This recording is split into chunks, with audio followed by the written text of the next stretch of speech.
오늘의 말씀은 신명기 1장 1절부터 46절까지 말씀입니다. 이는 모세가 요단 저쪽 숲 맞은편의 아라바 광야 곧 바란과 도벨과 라반과 하세롯과 디사합 사이에서 이스라엘 무리에게 선포한 말씀이니라. 호렙산에서 세일산을 지나 가데스 바네아까지 10하루길이었더라. 40째 해 11째 달 그 달 첫째 날에 모세가 이스라엘 자손에게 여호와께서 그들을 위하여 자기에게 주신 명령을 다 알렸으니, 그때는 모세가 헤스본에 거주하는 아모리 왕 시온을 쳐 죽이고 에드레이에서 아스타롯에 거주하는 바산 왕 옥을 쳐 죽인 후라. 모세가 요단 저쪽 모압 땅에서 이 율법을 설명하기 시작하였더라. 일러스되, 우리 하나님 여호와께서 호렙산에서 우리에게 말씀하여 이르시기를, 너희가 이 산에 거주한 지 오래니 방향을 돌려 행진하여 아모리 족속의 산지로 가고 그 근방 곳곳으로 가고 아라바와 산지와 평지와 네겝과 해변과 가나안 족속의 땅과 레바논과 큰 강 유브라데까지 가라. 내가 너희의 조상 아브라함과 이삭과 야곱에게 맹세하여 그들과 그들의 후손에게 주리라 한 땅이 너희 앞에 있으니 들어가서 그 땅을 차지할지니라. 그때에 내가 너희에게 말하여 이르기를, 나는 홀로 너희의 짐을 질 수 없도다.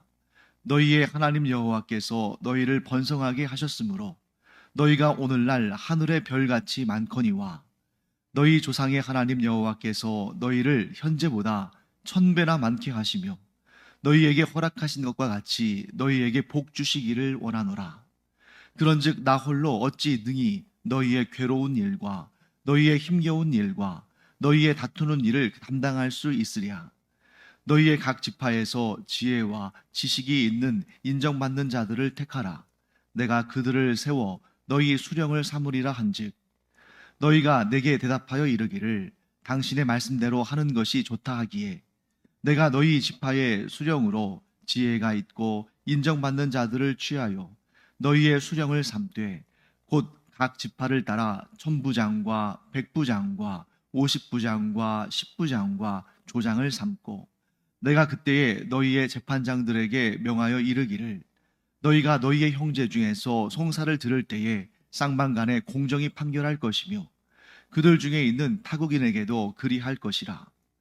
재판은 하나님께 속한 것인즉 너희는 재판할 때에 외모를 보지 말고 귀천을 차별 없이 듣고 사람의 낯을 두려워하지 말 것이며, 스스로 결단하기 어려운 일이 있거든 내게로 돌리라.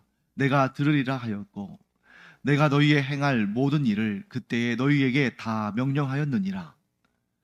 우리 하나님 여호와께서 우리에게 명령하신 대로 우리가 호렙산을 떠나 너희가 보았던 그 크고 두려운 광야를 지나 아모리 족속의 산지길로 가데스 바네아에 이른 때에 내가 너희에게 이르기를, 우리 하나님 여호와께서 우리에게 주신 아모리 족속의 산지에 너희가 이르렀나니, 너희의 하나님 여호와께서 이 땅을 너희 앞에 두셨은즉 너희 조상의 하나님 여호와께서 너희에게 이르신 대로 올라가서 차지하라.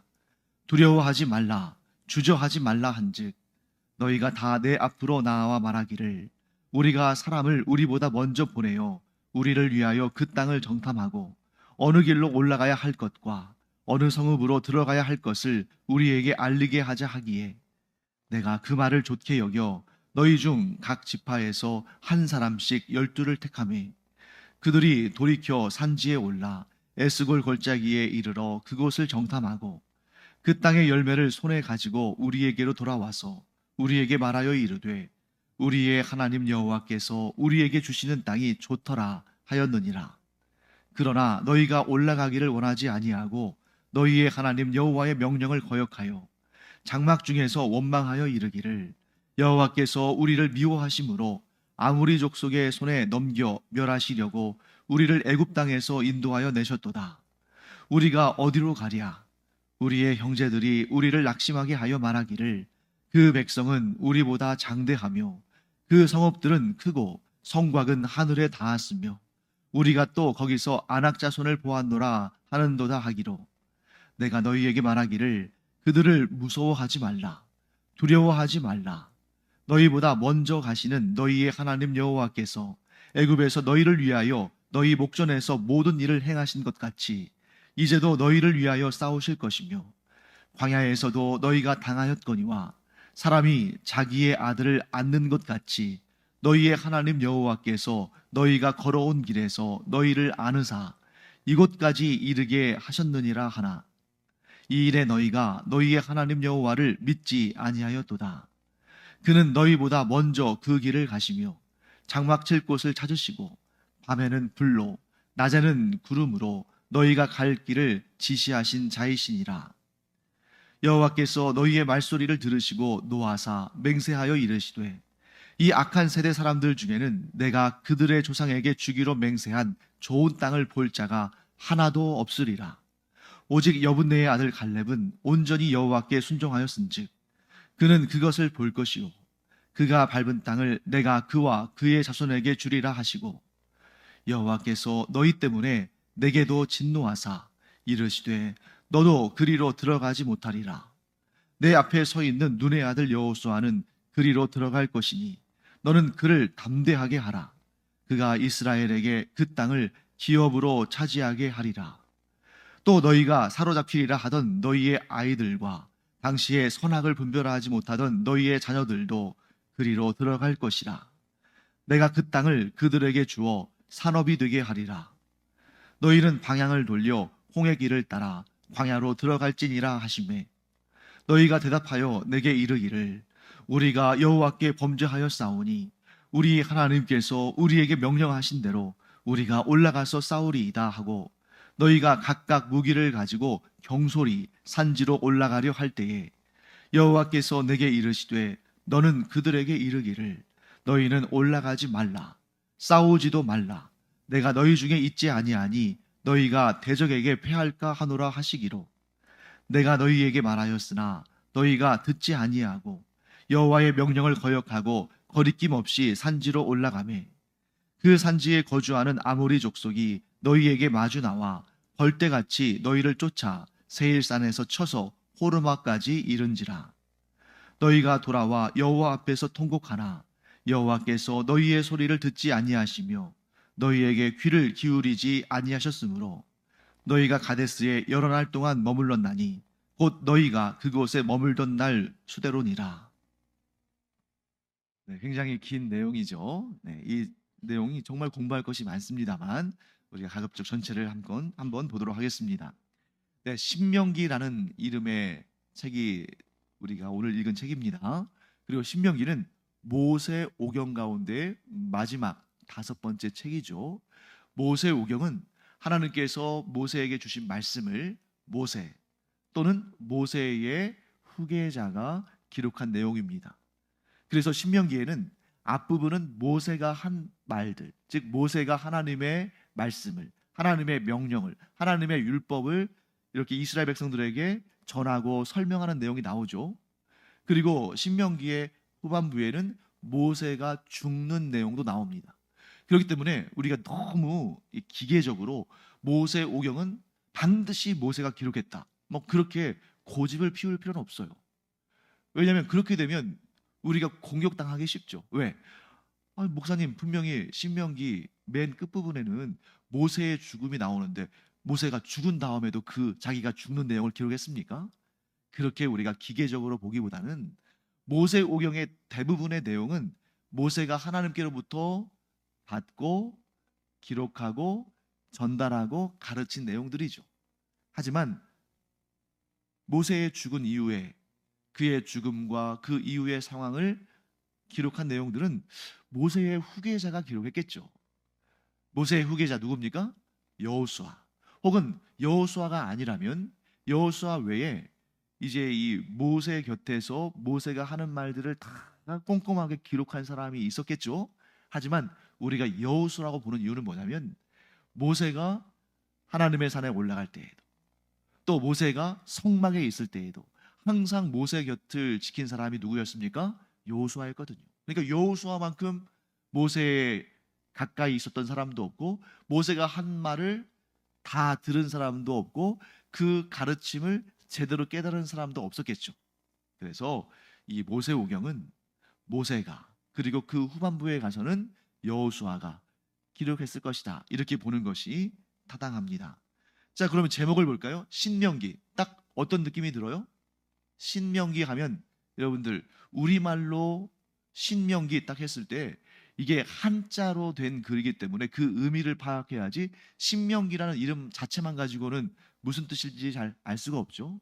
신명기는 하나님의 명령 이런 뜻입니다. 그런데 구약 성경의 제목들은 사실은 히브리어 원어 성경의 제목과 오늘날 우리가 읽는 이 개역 성경, 우리가 읽는 성경의 제목이 다릅니다. 왜냐하면 히브리어, 그러니까 유대인들이 보는, 유대교에서도 보는 그 히브리어 원어 성경은 제목을 어떻게 만드냐면 그 책의 내용을 가지고 제목을 만드는 게 아니에요. 뭘로요? 그 책의 첫 번째 단어가 제목이 됩니다. 자, 예를 들면 우리 찬송가도 보세요. 찬송가도 보면 제목이 뭘로 되어 있습니까? 첫 구절로 되어 있어요. 그런데 영어 원어 제목은 우리와 달라요. 왜냐하면 우리는 그냥 첫 구절로 제목을 삼았는데 미국 원래 이제 원작자의 곡에는 그 작자가 그 자기의 찬송시, 찬송곡 그 전체적인 내용을 대표하는 내용으로 제목을 만들었겠죠. 장단점이 있습니다. 자, 이 제목을 전체적인 내용을 바탕으로 만들면 이 책이 어떤 내용을 다루는구나. 예를 들면 신명기 했으니까 하나님께서 모세를 통해서 이제 곧 가나안 땅에 들어갈 자들에게 하나님의 명령을 다시 한번 반포하게 하신, 다시 한번 전하게 하신 그런 내용이겠구나 하고 추측할 수 있거든요. 민수기 하면 여기에는 백성들의 수를 계수하는, 인구를 계수하는 내용이 있겠구나. 창세기 하면 하나님께서 천지를 창조하시고 인간을 창조하시고 역사를 시작하신 내용이 담겨 있겠구나. 그런데 히브리어 성경은 제목이 뭐라고요? 첫 단어. 첫 단어예요. 그러니까 그것의 유리한 점이 뭡니까? 첫 단어. 자, 이스라엘 사람들, 그 유대교인들은 대부분 모세 오경 정도는 줄줄이 외우거든요. 줄줄이 외우는데 딱 처음에 시작하는 단어를 딱 말하면 그 다음부터 쭉 이어지겠죠. 그래서 첫 번째 단어가 그 성경책의 제목이 됩니다. 자, 그러면 이 신명기, 이 제목은 왜 이렇게 내용을 바탕으로 되었는가? 자, 오늘날 우리가 읽는 이 구약 39권의 이 형태는 70인경이라는 헬라어로 번역된 구약 성경을 바탕으로 해요. 그 70인경은 어떤 성경이냐면 이 아프리카의 알렉산드리아라는 지역이 있었는데 거기에서 프톨레마이오스라는 왕이 역사상 가장 많은 책들, 물론 지금과는 비교할 수 없죠. 그 당시에 가장 많은 책을 소유한 도서관을 가지고 있었는데 그 도서관이 지금은 남아있지 않지만 고대에는 가장 훌륭한 도서관, 가장 큰 건물이었다고 해요. 거기에 이스라엘 백성들, 즉 이 유대교의 경전인 성경을, 구약 성경이죠. 히브리어로 된 구약 성경을 그들이 그 프톨레마이오스 왕이 소장하고 싶었는데 히브리어는 그 당시에 사실 세계적인 언어는 아니었잖아요. 그러니까 모든 사람들이 읽을 수 있는 그 당시에 세계 공용어라고 할 수 있는 헬라어로 번역을 하는데 70명, 정확히 말하면 72명의 유대인 학자들을 데려다가 성경을 번역합니다. 그러면서 그들이 히브리식으로 각 성경의 첫 단어를 성경의 제목으로 삼지 않고 그 성경의 내용을 중심으로 이제 제목을 달아요. 신명기, 하나님의 명령. 이게 영어로 표현하면 듀터러넘이라고 되어 있는데 그게 바로 헬라어에서 나온 건데, 자, 듀터러노미 무슨 뜻으로 되냐면 듀테로스 두 번째, 그 다음에 노모스 율법. 그래서 이 신명기에는 어떤 의미가 담겨 있냐면 하나님께서 이스라엘 백성들에게 주신 두 번째 율법, 이런 뜻인데 그 두 번째 율법이라는 것이 첫 번째 율법을 주시고 그 다음에 두 번째로 율법을 주셨다, 그 뜻이 아니라 출애굽기와 레위기와 민수기에서 이미 주셨던 그 율법을 두 번째로 모세를 통해서 말씀하셨다 하는 그런 의미를 갖는 것입니다. 자, 그러면 그 제목에서 우리가 알 수 있겠죠. 이 신명기는 이미 선포된 율법의 말씀을 다시 한번 선포한다. 여기도 지금 나와 있습니다만 아주 중요한 그 시간이 등장하죠. 자, 1절부터 쭉 보시면 이제 이 역사가 쭉 등장하는데 3절 말씀 볼까요? 마흔째 해 열한째 달 그 달 첫째 날에 모세가 이스라엘 자손에게 여호와께서 그들을 위하여 자기에게 주신 명령을 다 알렸으니. 자, 광야의 여정이 몇 년입니까? 40년이잖아요. 그런데 그 40년 중에서도 열한째 달 첫째 날이니까 40년 된 해 중에서도 거의 끝부분이죠. 그러니까 광야의 유랑 생활을 거의 40년 꽉 채우기 직전에 마지막 약간 뭐 한두 달 되는 그 시점에 모세가 이스라엘 백성들을 다 불러 모은 다음에 여호와 하나님께서 주신 그 율법의 말씀을 다시 선포하고 다시 가르치는 것입니다. 장소는 어디냐면 1절에 나와요. 요단 저쪽. 자, 요단 저쪽은 어디를 말하냐면 요단의 동쪽을 말합니다. 그러니까 오늘날로 따지면 요르단 땅이겠죠. 요단 동쪽의 땅을 뭐라고 불렀냐면 모압 땅이라고 불렀는데 그 모압 평지에 이스라엘 백성들을 다 불러 모은 다음에 여호와 하나님의 율법을 다시 선포해요. 자, 왜 그랬을까요? 모세는 이제 얼마 남지 않았다는 것을 압니다. 이제 조금만 지나면 이스라엘 백성들이 요단강을 건너서 가나안 땅에 들어가게 될 것을 알고 뿐만 아니라 자기가 곧 죽게 될 것을 안 거예요. 자기가 곧 죽게 될 것을 안 겁니다. 그래서 거기에서 어떤 내용이 있는지 여러분 한번 쭉 볼까요? 나중에 또 보겠습니다만 일단 간단하게 먼저 보겠습니다. 자, 쭉 내용을 보시면 이스라엘 백성들이 이제 하나님의 말씀을 받고 또 그들이 이제 광야의 생활을 하고 그들이 어떤 약속을 받았냐면 하나님께서 그들을 이스라엘 백성들을 약속의 땅 가나안 땅으로 이끌어 가실 것이라는 그 약속을 받았습니다. 그런데 오늘 본문의 말씀의 끝부분을 보면 어떤 내용이 쭉 등장해요? 그들이 하나님의 말씀에 불신하는 32절 말씀 볼까요? 이 일에 너희가 너희의 하나님 여호와를 믿지 않았다. 이렇게 쭉 서술을 합니다. 그러면서 여러분 여기에서 참 우리가 볼 때 모세가 정말 이런 말을 했을까?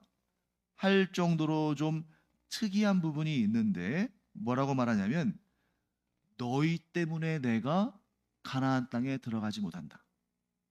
이런 내용이 나와요. 너희 때문에 너희로 인해서 내가 가나안 땅에 들어가지 못하게 되었다. 이런 말이 나온다는 것입니다. 예를 들면 여기 이제 37절 말씀 볼까요? 여호와께서 너희 때문에 내게도 진노하사 이르시되 너도 그리로 들어가지 못하리라. 약간 이 구절만 보면 어떤 느낌이 들어요? 모세가 지금 이스라엘 백성들을 원망하는 것처럼 보이지 않습니까? 나는 하나님 믿었다. 그래서 나는 이 믿음으로 인해서 얼마든지 그 약속의 땅 가나안 땅에 들어갈 수 있는 사람이었다. 왜냐하면 모세는 불신앙하지 않고 불순종하지 않았잖아요. 그런데 너희 때문에 너희의 그 불순종과 불신앙 때문에 나도 하나님께 저주를 받아서 그 꿈에도 그리던 가나안 땅에 들어가지 못하게 되었다. 뭐 이렇게 느껴지는 부분이 있잖아요. 그런데 그게 아닙니다. 만일 그렇게 해석하면 이 37절 말씀을 그렇게 해석하면 모세를 굉장히 옹졸한 사람으로 우리가 보게 되는 거죠. 그런데 모세가 왜 이렇게 말하냐면 경각심을 주는 것입니다. 너희가 하나님의 은혜로 애굽에서 하나님의 구원을 받아 그 고통스러운 노예 생활을 끝내고 이제 자유를 얻게 됐다. 그리고 하나님께서는 너희를 약속의 땅 가나안 땅으로 이끌어 가시려고 하시는데, 너희가 그 가데스 바네아에서 사람들이 두려워서 그 가나안 땅을 차지하고 있는 그 백성들이 두려워서 너희가 불신앙으로 반응했더니 너희로 인해서 나마저도 하나님께 진노함을 받아서 약속의 땅 가나안 땅에 들어가지 못했다. 언뜻 보면 원망과 불평이 섞여 있는 것처럼 보이지만 사실은 이게 노파심인 겁니다. 이 모세가 이스라엘 백성들을 너무 사랑하니까 어떤 마음으로 지금 말하냐면, 어차피 지금 모세는 가나안 땅에 못 들어가도록 하나님께서 결정하셨잖아요. 근데 어차피 못 들어갑니다. 그런데 이 과거의 이야기를, 이스라엘의 불순종의 이야기를 다시 꺼내는 이유는 뭐냐면, 너희가 이제 여호수아의 인도함을 받아서 요단강을 건너서 가나안 땅에 들어갈 텐데, 너희의 조상들, 지금 여기에서 가나안 땅에 들어가는 사람들은 전부 출애굽할 때 어린, 그래서 그 가데스 바네아에서 불신앙을 보이지 않았던, 아무 생각도 없었던 거죠. 그런 어린 아이들이나 이 광야에서 태어나서 그 가데스 바네아에서 있었던 그 불신앙의 모습을 가질 수도 없었던 그러한 만 40 이전, 혹은 만 40에서 만 50 사이, 그러니까 대략 50세 이하의 사람들만 가나안 땅에 들어가거든요. 그러니까 이 사람들은 지금 그 가데스 바네아에서 자기의 부모가, 자기의 조상들이 어떻게 불신앙의 반응을 보였고, 그래서 그들 중에 한 명도, 여호수아와 갈렙을 제외한 나머지는 한 명도 가나안 땅에 들어가지 못하는 그 역사를 자신들이 잘 몰라요. 지금 모세가 그것을 알려주면서 이 노파심에 이렇게 말하는 것입니다. 너희의 조상들이 그 가데스 바네아 땅에서 그 거인 족속을 보고 그들의 강대함을 보고 두려워서 하나님을 신뢰하지 못하고 그런 상황과 환경이 두려워서 불신앙으로 반응했던 자들, 그들이 아무도 가나안 땅에 들어가지 못했는데, 심지어 나조차도 들어가지 못하게 되었는데, 너희가 그 약속의 땅 가나안 땅에 들어가서 너희의 조상들과 같이 불신앙으로, 불순종으로 반응하면 얼마나 두려운 일을 당하게 될지 너희들이 미리 알아둬라. 그래서 그 땅에 들어가거든 너희들 조상들처럼 불신앙으로, 또 불순종으로 반응하지 말고 끝까지 하나님을 믿고 하나님의 말씀에 순종해라. 그것을 강조하기 위해서 자기의 이야기를 말하는 것입니다. 너희들 조상들처럼 되지 말아라. 그 결과가 얼마나 힘든 것인지 내가 보여주고 있지 않느냐 하고 이야기하는 것이죠. 그래서 이제 이 부분을 여러분들이 제대로 이해하지 못하면 신명기를 읽을 때 여러분들이 좀 모세가 왜 이렇게 말했을까? 왜 이스라엘 백성들에게 원망하고 탓했을까? 이제 죽을 때가 가까이 되니까, 120살이나 되니까 약간 좀 총기가 흐려지고, 그 온유함이 지상에서 가장 뛰어나다고 했던 사람이 온유함을 잃어버린 거 아닌가? 그가 처음과 달라진 거 아닌가? 그렇게 생각하실 필요가 없어요. 모세가 너희들 때문에 내가 가나안 땅에 들어가지 못하게 되었다, 이렇게 말하는 것은 그 이스라엘 백성들을 탓하는 것이 아니라 그 불신앙과 불순종의 결과가 이렇게 무서운 것인데, 그때 불신앙으로 반응했던 자들 중에는 한 명도 가나안 땅에 들어가지 못하는데, 심지어 지도자인 나도 하나님께서 가나안 땅에 들어가는 것을 허락하지 않으셨는데, 왜? 내가 그들의 지도자였으니까. 그런데 너희가 그 잘못을, 그 죄를 반복해서는 안 된다 하고 애통해하면서 정말 가슴 찢어지는 그런 마음으로 이 이스라엘 백성들이 잘 되기를 바라고, 그들이 그 약속의 땅에서 믿음 생활 잘하고 하나님 말씀에 순종해서 그 땅에서 잘 살기를 바라는 마음으로 이렇게 얘기하는 것이다 하는 것을 여러분들이 꼭 기억하시기 바랍니다. 그 다음에 한 가지만 더 짚어보고 넘어가겠습니다. 마치겠습니다. 자, 이스라엘 백성들이 왜 가데스 바네아에서 불신앙의 모습을 보였습니까? 사실 원래 하나님은 한 1년 정도 시간을 두고 이스라엘 백성들이 가나안 땅에 들어가게 하실 것이 목적이었어요. 그래서 그 1년 사이에 어떤 일들을 하시냐면, 시내산에서 율법을 주시고 또 이스라엘 백성들과 언약을 맺으시고, 그리고 가데스 바네아는 이 거기에서 이제 뭐 불과 며칠만 올라가면 가나안 땅이 나오거든요. 거기에서 그들이 믿음으로 반응했을 때 하나님께서 그 이스라엘 백성들을 다 한꺼번에 가나안 땅으로 들어가게 하실 계획이었습니다. 그런데 그때 12명의 정탐꾼을 파견했는데 그 중에 2명, 여호수아와 갈렙만 하나님께서 이 땅을 우리에게 주셨으니 우리가 올라가자, 그렇게 말했지만 나머지 10명은 우리가 그 땅에 갔더니 그 땅 사람들은 너무나 강하고, 심지어 우리가 거기에서 아낙 자손도 보았다. 아낙 자손은 어떤 사람들이냐면 거인족이에요. 그러니까 보통 그 당시에 보통 사람들이 일반적으로 평균 신장이 아마 150이나 160 정도 됐을 겁니다. 그런데 그 아낙 자손은 작게는 190에서 200, 또 큰 사람은 골리앗과 같은, 그런 골리앗도 이제 이 아낙 자손의 후손이거든요. 골리앗의 키가 대략 한 270에서 3m 가까이 됐거든요. 실제로 그런 사람들이 요즘에도 가끔씩 존재하잖아요. 그러니까 그들이 너무 두려워서 우리는 다 죽었다. 우리가 보기에도 우리는 그들 앞에 메뚜기 같다. 그러면서 불신앙으로 반응하니까 하나님께서 진노하셔서 어떻게 하셨습니까? 이 불신앙으로 반응한 자들이 가나안 땅에서 정탐한 날수인 40일, 그 하루당 1년씩 해서 40년 동안 너희가 광야에서 떠들 것이다. 그렇게 된 것이죠. 근데 그 이야기를 들은 다음에 이스라엘 백성들이 어떻게 반응했는지 보겠습니다. 자, 41절 말씀 볼까요? 너희가 대답하여 내게 이르기를 우리가 여호와께 범죄하였사오니 우리 하나님께서 우리에게 명령하신 대로 우리가 올라가서 싸우리이다. 자, 여기까지만 보면 이들이 회개했잖아요. 그럼 우리는 지금까지 어떻게 배웠습니까?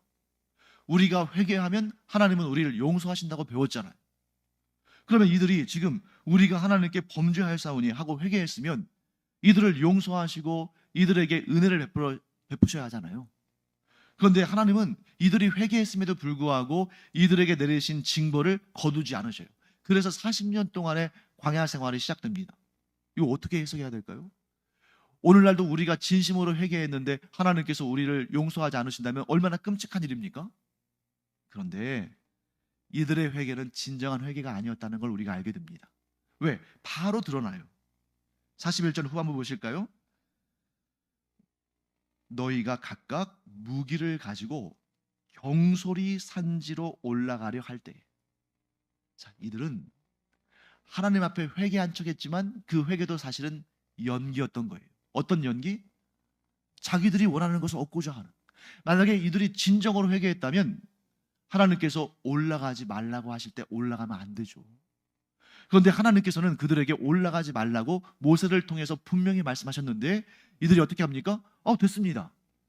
우리 회개했으니까, 우리 잘못한 거 인정했으니까 이제 하나님 원래대로 돌이키시고 우리는 올라가서 그 땅 차지하겠습니다.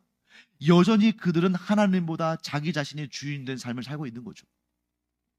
자, 겉으로는 회개한 척 했어요. 그런데 그 회개한 척 한 것도 자기들에게 좋은 것 얻기 위해서 하나님을 속이는 일입니다. 하나님께서 이들의 이 위장 전술에 속으시겠어요?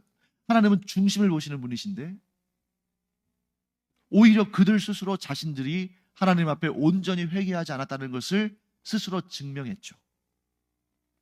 결국 그들은 40년 동안 광야 생활을 하고 그렇게 불순종으로 반응했던 자들은 한 명도 약속의 땅 가나안 땅에 들어가지 못합니다. 그리고 그들의 자녀들은 하나님께서 긍휼히 여기셔서 그들이 다 약속의 땅 가나안 땅으로 들어가게 하신 것이죠. 자, 여기까지가 신명기 1장에, 즉 신명기 전체의 서론에 해당하는 부분입니다. 그러면 여기서 우리가 좀 결론을 내볼까요? 신명기서에서 하나님께서 모세를 통해서 말씀하시고자 하신 것이 무엇일까요? 너희가 하나님의 말씀을 듣고 믿고 순종하면 너희들이 보기에 불가능한 것들도 하나님께서 다 해결하시고 너희에게 약속하신 그 복과 은총을 반드시 경험하게 하시고 얻게 하신다. 그러나 너희가 상황과 현실에 매몰되어서 두려워함으로 말미암아 걱정하고 염려함으로 말미암아 오히려 하나님의 약속을 믿지 않는 그런 불신앙과 불순종으로 반응하면 너희들은 반드시 망한다 하는 내용을 이 신명기에서 말씀하시는 것이죠. 그래서 하나님을 믿고 하나님의 말씀에 순종하는 자는 반드시 하나님께서 그와 함께 하셔서 하나님의 그 위대한 약속을 이루시지만, 하나님보다 세상을 더 두려워해서, 하나님보다 세상을 더 사랑해서 하나님 말씀에 불신앙과 불순종으로 반응하는 자는 반드시 멸망한다. 3,500년 전에 이스라엘 백성에게나 오늘날 우리에게나, 아니 앞으로 예수 그리스도 재림하시는 그날까지 모든 세대에 이르기까지 이 말씀은 영원 불변한 진리의 말씀인 줄 믿습니다. 그러므로 우리가 하나님을 어떠한 상황과 환경 가운데서도 믿고 그 말씀에 순종함으로 하나님이 예비하신 모든 놀라운 은혜들을 충만히 누리며 우리의 후손들 대대로 한 명도 빠짐없이 그 은혜를 누리게 되기를 간절히 축원합니다. 기도하겠습니다. 하나님, 저희가 오늘부터 신명기 말씀을 공부하는데 이 신명기 1장에서부터 시작되는 믿음과 순종의 열매는 생명과 복이요, 불신앙과 불순종의 열매는 파멸과 멸망이라는 사실을 우리가 결코 잊지 않고, 우리뿐만 아니라 우리의 후손들 대대로까지 이 말씀을 우리가 마음에 새기고 지킴으로 말미암아 하나님의 심판과 멸망이 아니라 하나님이 주시는 은혜와 복으로 충만한 저희들 되게 하여 주시옵소서. 감사드리며 이 모든 말씀 살아계신 우리의 주님 예수 그리스도의 이름으로 축복하며 기도합니다. 아멘.